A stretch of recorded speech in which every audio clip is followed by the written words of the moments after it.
Hi, it's me again with Corel Draw Tips and Tricks. I've made several videos on putting a picture into this, but I've never made one that looked like they're thick tile or something like that. So we're just going to make one. Really pretty easy. I've got my picture I picked out. I'm going to make an ellipse. And I'm going to hit P, put it in the center of the page. Then I'm going to take a 2-point line, holding down the control button so it's perpendicular. And I'm going to put it right there. And then I'm going to make a duplicate of that guy and put it right there. Now I'm going to shift select the other line, and I'm going to go to effects and blend, and I'm going to blend them 3 times, and that's going to get me 4 equal parts. Now I need to go and break the blend apart, and then I need to go to object and group and ungroup them. I can actually take away this line and this line and just use those 3 lines. I'm going to hold down the Alt key to select those 3 lines. I'm going to make them thicker than a hairline, make them a little bit thicker than that. While I've still got them selected, I'm going to go to Object and convert the outlines to an object. And maybe I ought to explain that. If we fill in this now with the Smart Fill tool, and they're not an object, they're a line, it's going to go to half the line because it's a hairline. So if we hold down the Alt key and select this, we'll go up to Object and convert the outlines to an object. I'm going to go ahead and group these together. No, I'm not, because I want that ellipse. So I'm going to just let me move my picture out of the way. And I'm going to take let me see how big this is. Wow, 24 inches. I want to make my nudge factor 25. I'm going to fill this in and see how I have separation. Now I can get rid of these lines by holding down the Alt key so it'll select them all. Well, you know what? I can just do this. I can just delete that. And I can make a copy of that and left click, right click. But then I need to go to Object and group them together. Now I'm going to grab my extrude tool, and I'm just going to give a little bit of a twist there.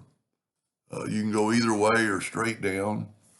So now what I want to do is take my virtual segment delete key, and I want to delete that line. Well, that's a good lesson. You got to go up to Object and break the extrude group apart for that to work.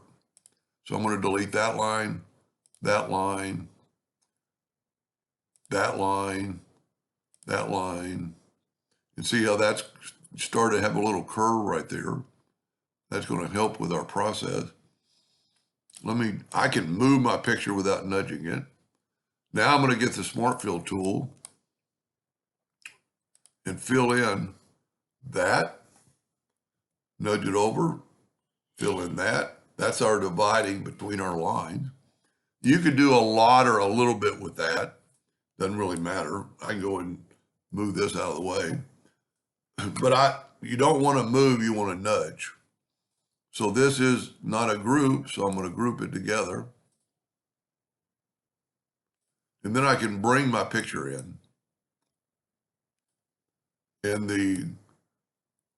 the gray matter needs to be on top so you can see it.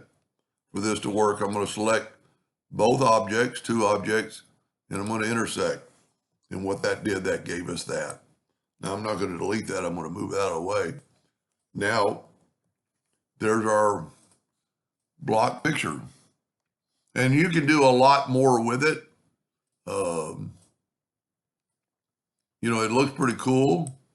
I mean, the other one, I actually use a little interactive fill tool to make, well, let's just do it real quick. That's a good lesson.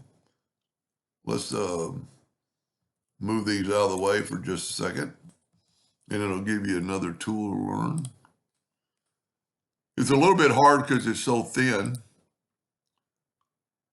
Interactive fill, just you don't want to move very far.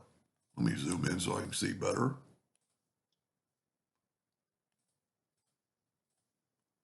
And we need to be straight across, so you want this to be level. Easier said than done. I'm going to back up. Let me tell you what, let me elongate it so I can adjust it a little bit more evenly. And then I'm going to bring in some black to this one. But these need to be really close together for this to work. And I'm a little bit off. You know what? I'm going to do it again. I should have already had the black there. That way it's going to be an even interactive fill. Now, just kind of bring that up like that. Now, if you like that, just get the attribute eyedropper and take a sample of that and put it into that one and put it into that one. Then those are all the same. I'm going to go ahead and group these together. And I can move my box back. And if you kind of look at, it looks like it really came out pretty good. It looks like there's actually a shadow when it goes into those pieces. Anyway, a little fun project. Hope that helped. And thank you for watching.